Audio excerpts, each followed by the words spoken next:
Hi, and welcome to the SJ Child Show. The SJ Child Show brings value to families through education, resources, and lots of laughs. You can find us on our social media pages, Facebook, Instagram, YouTube, and all of your favorite podcast platforms. You can also find our special children's books at sjchilds.org. This month is April Autism Action Month. All of our guests in April will be autism warriors, and we are celebrating them and bringing this to the forefront. Enjoy the show. Hi, and welcome to the SJ Childs Show. I'm your host, SJ Childs, and today I have a very special guest who is a mentor, a friend, a mom, and an autism activist and advocate. And I am so honored and happy to have her with us today, Michele Portlock, who owns the company Navigating the Spectrum. Hi, Michele. Hi, Sarah. How are you? Oh, I'm wonderful. I'm so happy to have you here today.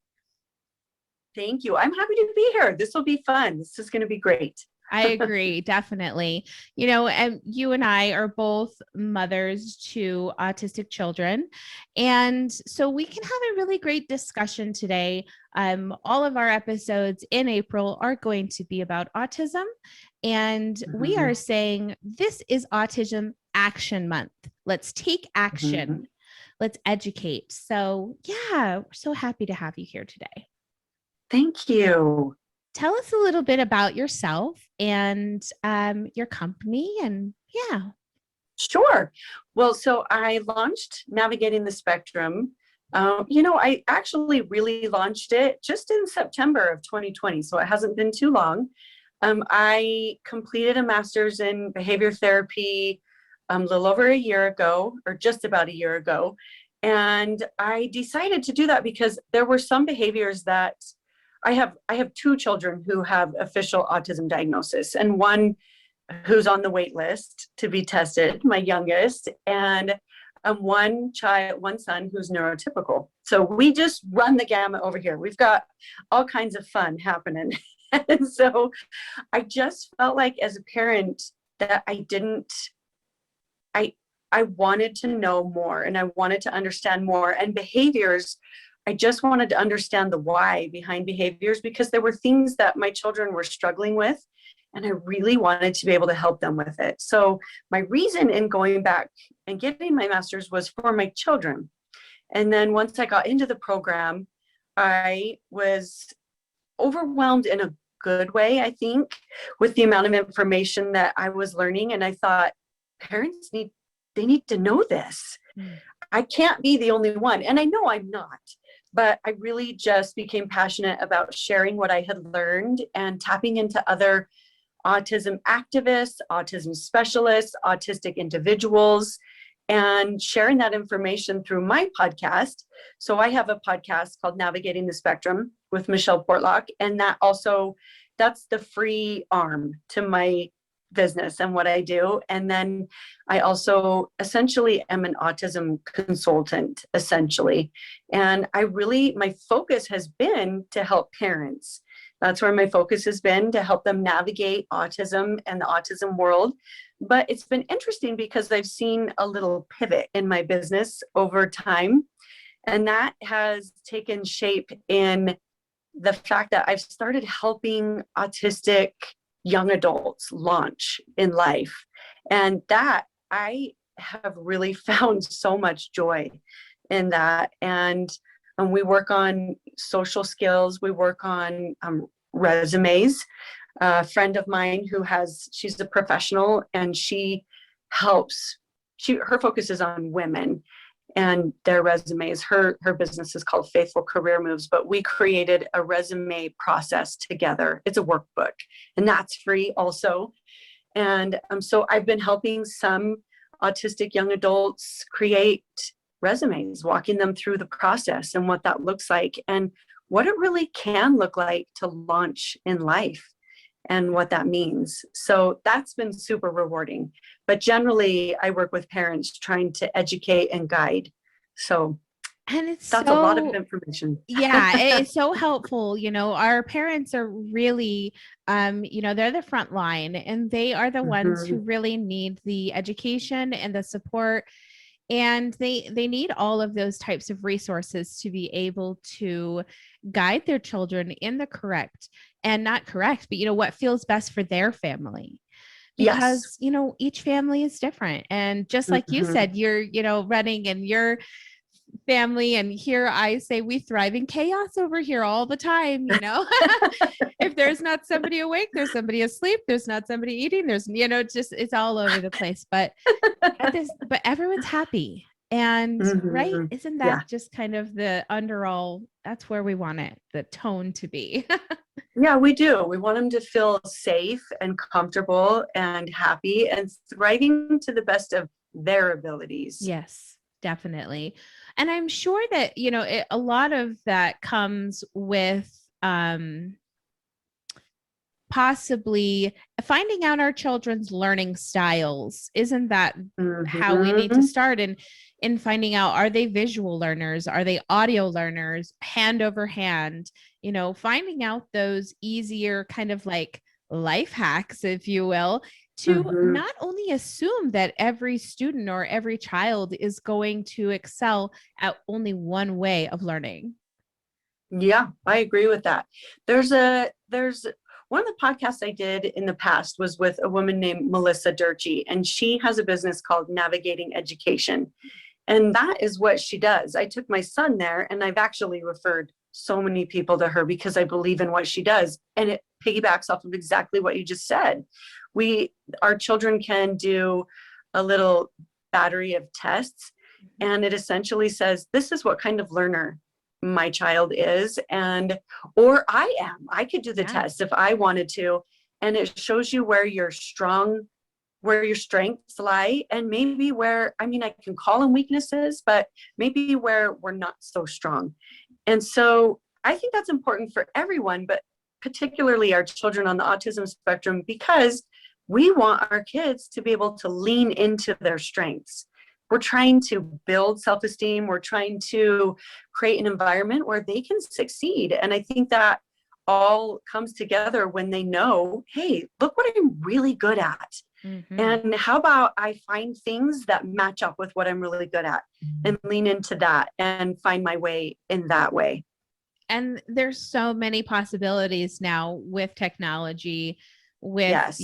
our world, and and a lot because with the pandemic, and we've had to really um lean on technology, right? We've had to really Mm-hmm. move our lives into this world of visual technology, and we've had to learn a new way.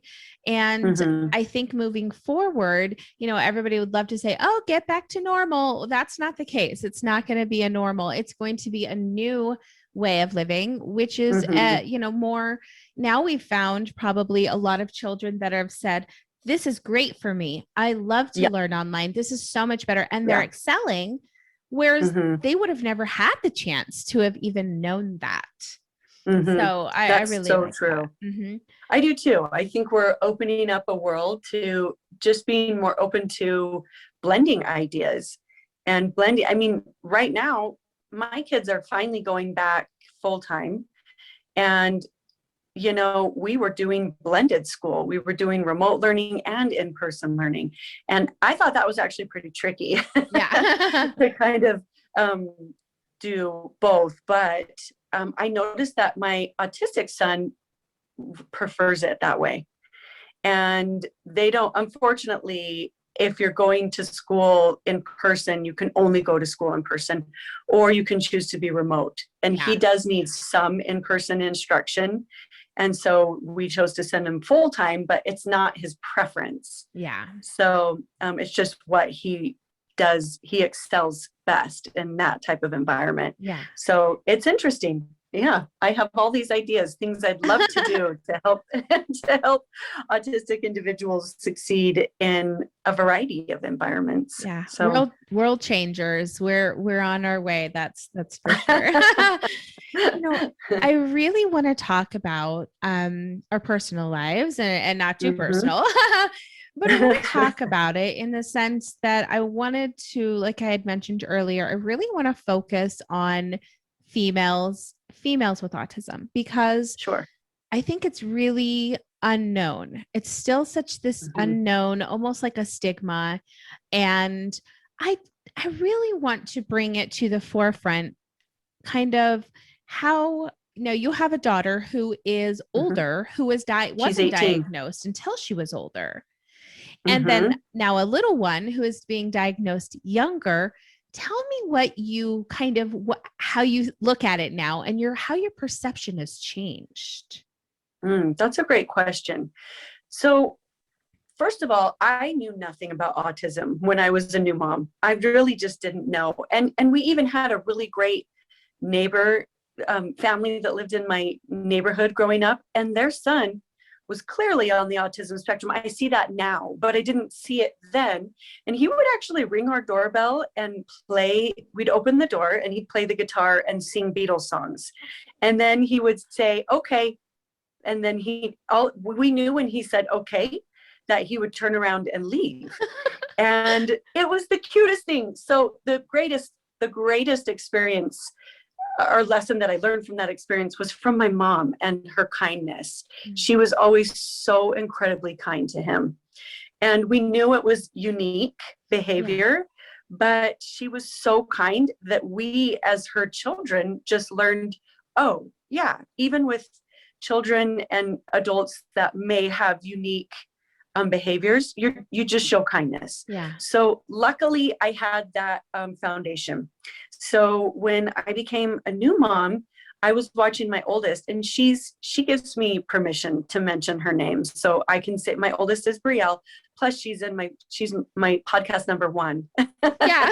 So you can hear her, and we hear her name all the time through the podcast. So she, she was verbal. She had no verbal issues, and she actually was advanced in her verbalizations. I mean, one of her first words was calculator. And I kind of felt like if I had known what I know now, maybe I would have just paid a little closer attention or known what to look for, Yeah. And she used to she's excellent with patterns, Mm. and she would create patterns all the time. We had colored tile games, and she would lay them out in patterns. And she was creating shapes with the different colors, just things that kids her age weren't generally doing. Yeah. And I wasn't sure. I just kept thinking, wow, this child is very gifted. And she is, but I also noticed a lot of sensory issues, but I didn't know what they were called at the time. So I just thought it was difficult behavior. Yeah. And I feel sad now when I look back because I got frustrated more than I wish I had. Yeah. Now that I lived through it and I understand why, I just thought at the time, man, I have a really difficult child. She's very stubborn and doesn't want to put these shoes on that I just bought her, and won't wear jeans, and won't, like, brushing her hair was a nightmare and for her. But I internalized it as a mom, Yeah. as I must be doing things wrong here. So I went to different professionals, her pediatrician at the time, and he was a great pediatrician, but he didn't know what he was looking at, and neither did I. And so he said, she's fine, she'll grow out of it. But Mm. when I speed it up to when she was around 14 years old, I couldn't take it for her anymore. It was so painful to watch her struggle. Mm. And I had tried so many different ways to figure out what was going on. And she had clinical anxiety diagnosis, but that mom intuition, I knew Yeah. there was something else. And I, so I took her to an autism testing center. Once I had a friend give me a book on sensory processing disorder, and I'd never heard of it. And I read it and I thought, you've got to be kidding me. This is the missing piece I've been looking for. I didn't understand that was even a thing. No one had told me, and I'd done a lot of research.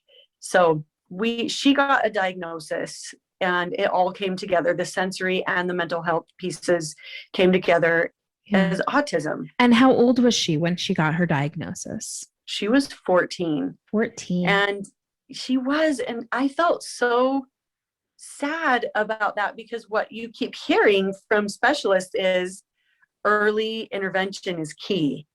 And so I kept thinking, well, we missed it. So Yeah. now what?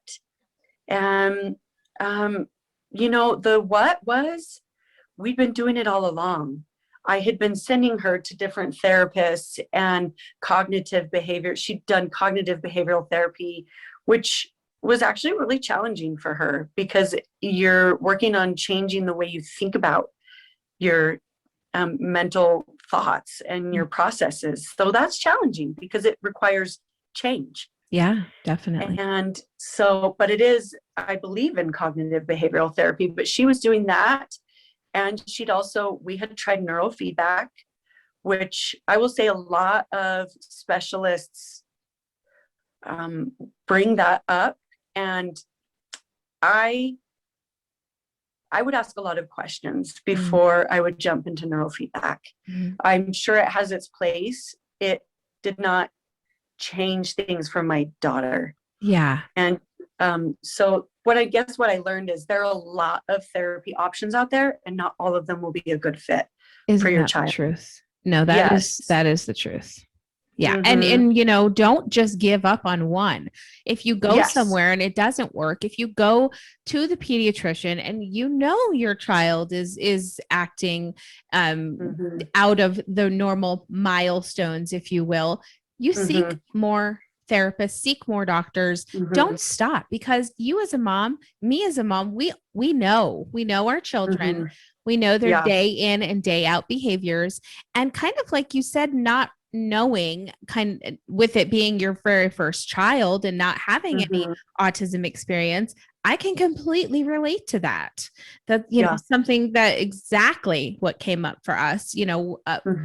DG was 16 months old, so we were very we were able to get him that early intervention and things like that. But now we're coming to, my daughter is 9 years old, and now she is exactly where your little one is, and that is on the list to be tested. And it's incredible to think, here I've been a decade-long autism, advocate. I've been advocating for my son. I've been teaching in their schools, writing children's books, yada, yada, all of these things.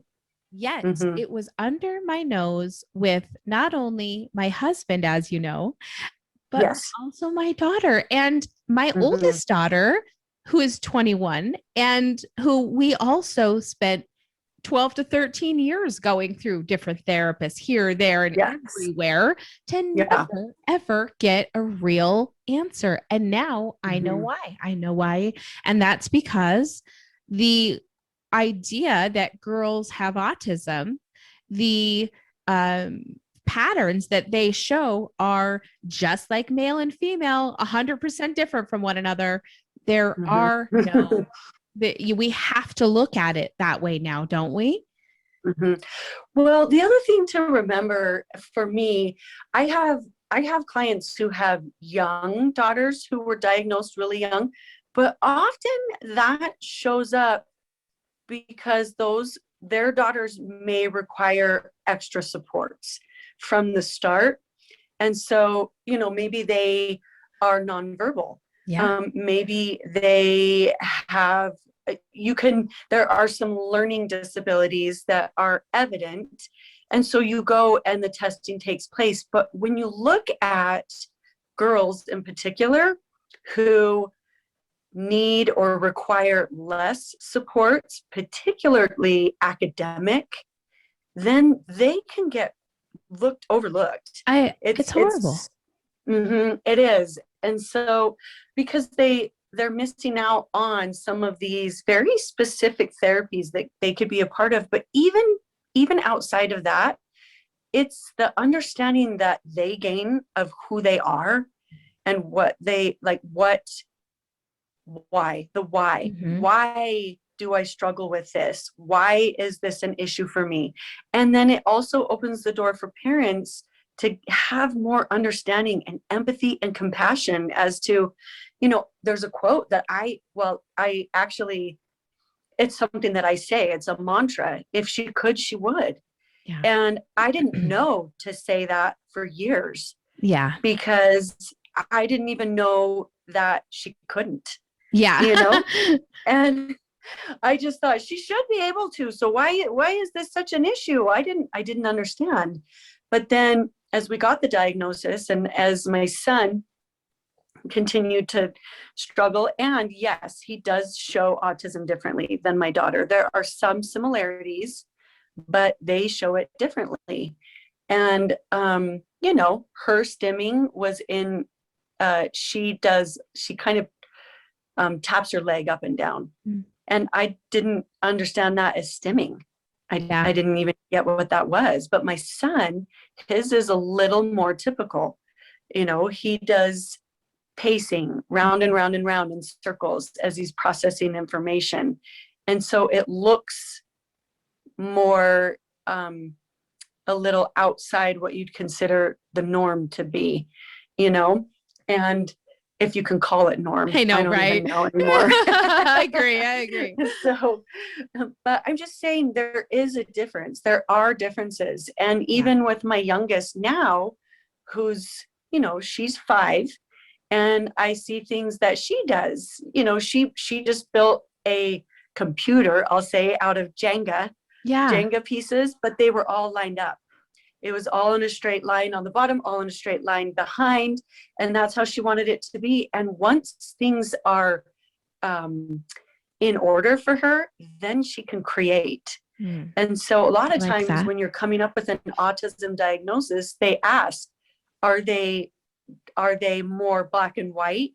And I think, well, kind of. Yeah.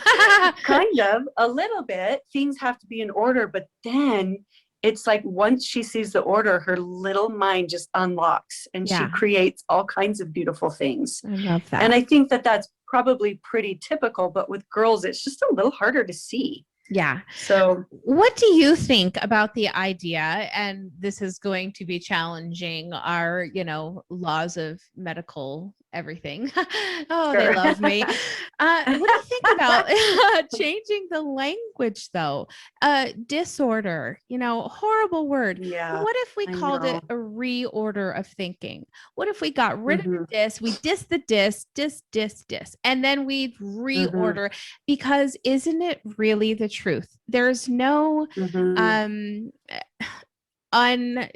not, they looked at, with the stigma, with the language, disorder, disability, it shows a lack of something. And I just hate that because, as you know, in my family, boy, we have over the top creators over here. Like there's nothing lacking in this house, and everyone is, basically on the spectrum, but they have reordered thinking processes. My husband thinks in, he goes into a room and he can literally see where the paint lines are off, where the wood has not been put in correctly. Like he is a perfectionist when it comes to those things. And those kinds of things trigger him and really bother him to, they're right. Just like you said, he needs things to be in order. With our son, the most amazing things have been happening. We're seeing this new sense of flexibility that he's been having with us and with his rigid behaviors. Yeah. And it's all through Nintendo Tamagotchi World. What this is like a role-playing, kind of like a lifestyle game in which he starts out as a baby or whatever and grows his character into an adult, but he's making choices throughout the way. Like, hey, mom, this girl is my friend. Should I give her a cookie or should I kick her in the knee? And I'm I'm like, well, she's your friend. These are what kinds of things do we do for our friends? But he's going through these things on his own. He's bringing us in once in a while, but for the most part, but we're seeing just this great flexibility in his understanding in ways we couldn't have prepared him for. He's asking us about, will I be able to date someday? Could I propose to someone? And that just warms my heart. He's 11 years old. It's many years away, but the fact that he has the desire to do that, the fact that, a doctor one day said, oh, he'll never move out of the house. He'll never have relationships. He'll never get a job, things like that. Well, I don't believe that. I will never believe a never can happen. And so I think that that's where us as parents, like you said, we find their strengths, we build on those, and we build their self-confidence, which then in turn helps them deal with the parts that they have more struggles and challenges with. Which is common for even the rest of us who aren't autistic, because I for sure have strengths and weaknesses. And there are things like my kids have these incredible mathematical minds. I do not. I do not. I thought I was really good at math. And then in high school, when I hit, the higher maths, I thought, you know what? I hate all of this spatial math. I'm out. Exactly. Math? No. I'm like, I'm done. I had completed as much as I needed to, and I switched to like physics or whatever. There wasn't as much math and three-dimensional spatial awareness, which I'm not great at. So my point is we all have it. It's just that my struggles, the reason why I wouldn't be considered autistic is because it hasn't created sometimes debilitating experiences, and I haven't needed extra supports for some of the struggles that I've had. That doesn't mean I haven't hired tutors in the past for myself. But I also, one of the key markers in autism is often social interaction milestone. You're not hitting those social milestones. And I used to think that milestones weren't such a big deal. And then I realized, okay, well, that is how we track. Because there are like average, there are averages. And so that's how we track. And that's how we say, oh, it looks like maybe my child does need supports. So it doesn't mean that they're not going to meet their own personal potential. It just means, hey, look, here's where we see there's a need. And so they are important in that way. But your idea of dropping disability, I actually do think that there, as we know, a lot of our children on the autism spectrum have really remarkable skill sets in very specific areas. And sometimes we call that savants. And in other areas, we just call it just gifted. Often it's referred to as twice exceptional. Exactly. And that does not mean twice easy. No.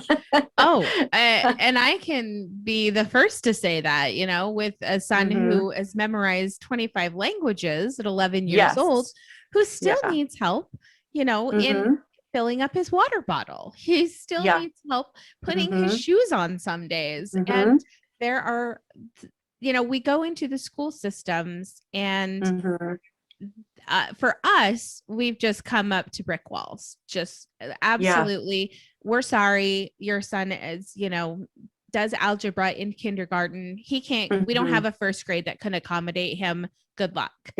Oh, it's so hard and so frustrating. But at the same time, I was able to find a great program at home, be home with him, not worry about if he's trying to elope from school because he's not getting the right kind of support. Which unfortunately did happen and has been a part of our lives, which is all the best to keep him home, right? It's he doesn't ever want to run away from home. Yeah. It's scary. And there are kids who do elope from home. They get that front door open and they're heading out. And I mean, what you learn is there are reasons behind those behaviors, right? Exactly. And so, I mean, I guess, I guess my feeling about being a part of the autism community is just, just taking the time and having the consideration to understand the why behind our children's behaviors and their actions.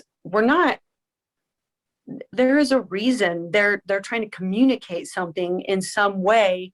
And so that requires patience, and it requires on our part as the parent, and learning the skill sets to determine why. What is my child seeking or trying to get away from, or what are they trying to communicate here? And I just think it's important to try to understand our child and try our darn best to meet them where they are. So we can help them right where they are. No, you said that right. And that is so true, is that, and I find this in my autism advocacy group, that when parents reach out, how can I connect with my child? I don't like these things. I don't understand this, what he does. And I say to them, you're the adult, suck it up. Too bad you don't like Minecraft. Get on there. You play for a half hour. You let them teach you something. You enter their world.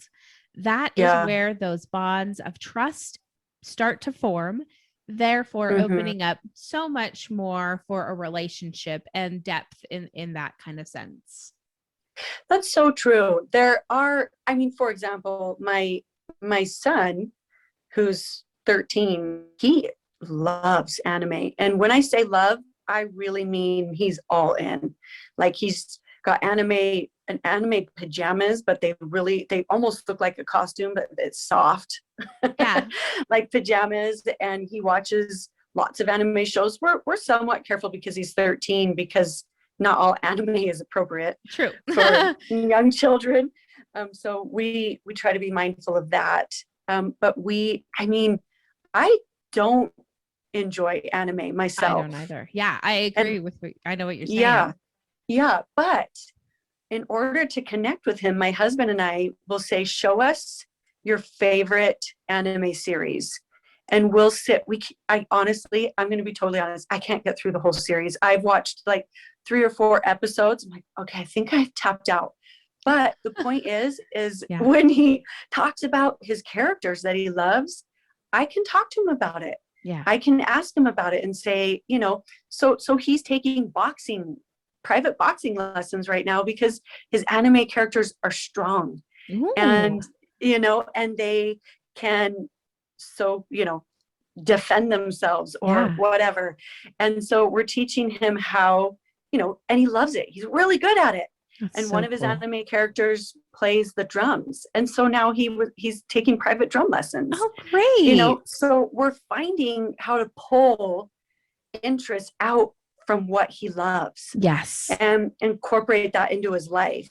And so you're right. Meet them where they are, and magic happens in that space. It's so true. It is so true.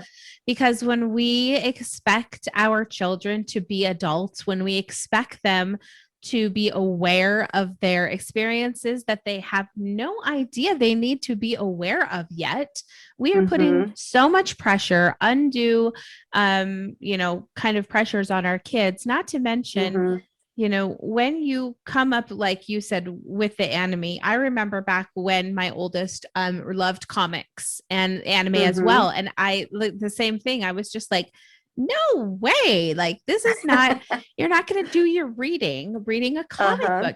Why not? Like, that was so silly of me. Why would I not allow that to happen? Because it didn't fall into the same interests as I had. Well, that's ridiculous. Now I've luckily, bless her heart, I've had all of the she was like my makeup kid. Like I got to just mess her up as much as no, I'm just kidding, you know, and then just like, oh, but okay, we learned now I from know our what mistakes. to do. Here we are because we've learned from our mistakes. Yeah, she's, you know, luckily her and I have a great relationship and we can talk about all of these things. Like, oh my gosh, I should never have done that. Like I should have let you be more expressing and more free and independent. And so she knows now that I was just doing it out of love. You know, she's my stepdaughter and I felt an obligation to be perfect. I felt an obligation to never seem like I wasn't giving her the exact right path that she needed, whether she liked it or she was interested or not. If it covered me, you know, then it was fine. But interesting parenting, right? We all learn. Well, but you know what, Sarah, you bring up a good point. I mean, it is tricky because our kids also, they also live in this world. And so as parents, we feel like, but I need to teach you what it takes to survive in this world and to function in this world. And sometimes it feels scary, like for me, I'm like, wow, my son, like I said, he really, it is a special interest, anime. And I thought, but I don't want him to be made fun of.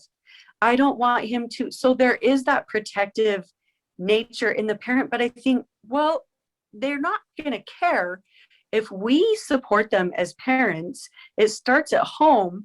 Yeah. And then when people, you know, my son, I've been with him when other kids are like, that's so weird. And he said, well, then you just don't get it. Yeah. And he's fine with that yeah. because it started with us saying, teach me. And then we started talking about it and made it kind of exciting for him. I mean, Christmas, you should have seen his Christmas. It was anime shirts, an anime pillowcase, anime posters. Yes. It's not what I would have chosen for him, but it's what he finds the greatest joy in. 100%. And so I decided, as long as I don't say to him, that's so weird. Yes. And why are you doing that? That's just so, so weird. As long as it's not harmful for him. Yeah. And as long as it's appropriate behavior, then I feel like just embrace it and see how you can get creative with what they love. Yeah. So I agree. And I think that it does come up with a lot of parents, like, you know, not understanding how to connect. So just pay attention, you know, be less in your world, more in theirs, and just really just try to, you know, be who they need you to be at that moment in time. Yes. When they do need you. So I am so excited and thankful that we got to have this amazing conversation. I think we covered a lot of spaces and we could probably keep going for hours and hours and hours, but we couldn't rely on anyone to really listen probably for that long either. I'm out. That's what they say. I'm out. Right. Oh, but it has been such a pleasure. Thank you so much for coming on. Before we go, tell us where we can find you on social media and business webpage. Sure. Yeah, you can find me if you follow me on Instagram. It's navigating.the.spectrum, and I post tools and resources and stories and thoughts, all those things, and hopefully you find some of that helpful. So you can follow me there, and then you can find my website at micheleportlock.com, and Michelle's with one L. And and then you can also take a look at my podcast, which is Navigating the Spectrum with Michele Portlock. So those are places of contact. And when you go to check out her podcast, make sure to step on, what is it, episode 13, I think, 12 or 13, Marriage on the Spectrum with Sarah Bradford. Yes, it is. And so go listen to us. Yeah, excellent. It is excellent. It's all about my marriage to my husband who has Asperger's. So it is fascinating and beautiful and all of that great stuff. All the great stuff. Yes. All the great stuff. Thank you so much for being here today. I'll make sure to put all those links down in the description so everybody knows where to find Michele Portlock with Navigating the Spectrum. And thank you so much for being here today, Michele. Thanks, Sarah. Thanks for having me. It was so great to have you. We'll talk soon. Sounds good. Bye.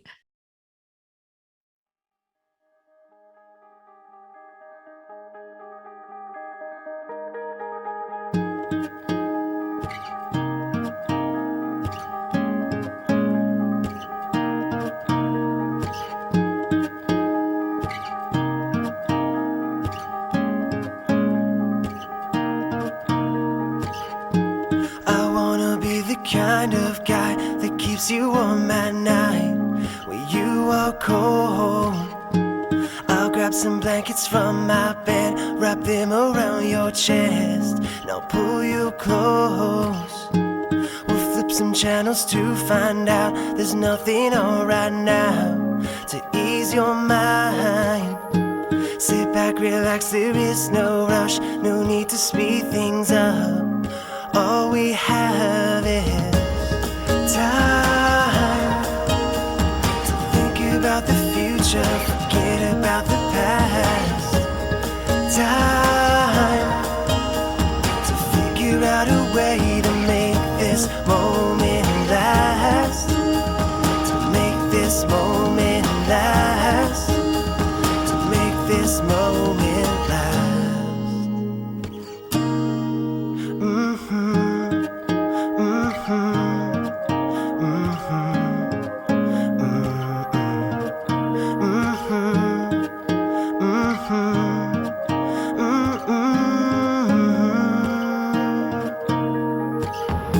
So let's make this the kind of love that we've been dreaming of when we sleep at night. We'll get a little house to live in, have a couple kids, and we'll sleep tight. Cause baby, all we really need are just a couple things to stay alive. And everything else in between, just trust my heart, you'll see. We're slowly coming. Time to think about the future, forget about the past. Time to figure out a way to make this moment last. To make this moment last. To make this moment last.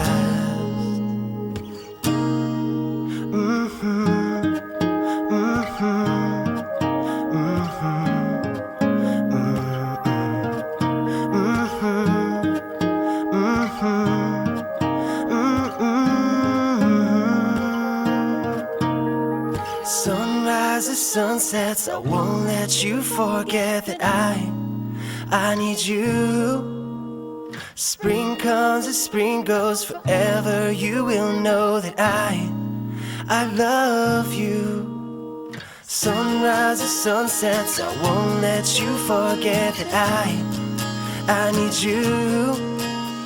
Spring comes and spring goes, forever you will know that I love you.